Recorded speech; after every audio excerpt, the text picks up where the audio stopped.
ભાઈ સુવર્ણા જ્વેલરીમાં જે ચાર ચાંદ લાગી ગયા છે, કારણ કે ગુજરાતના નંબર 1 કલાકાર કહી શકાય મમતાબેન સોની સુવર્ણા જ્વેલરીમાં સ્પેશિયલ શોપિંગ કરવા આવ્યા છે.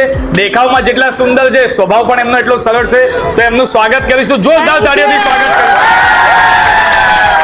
ભગવાન માતાજી કરે ખૂબ આગળ પ્રગતિ કરાવો, આગળ વધતા રહો, વધતા રહો, વધતા રહો. બરોબર ને? બોલો east or west. Thank you.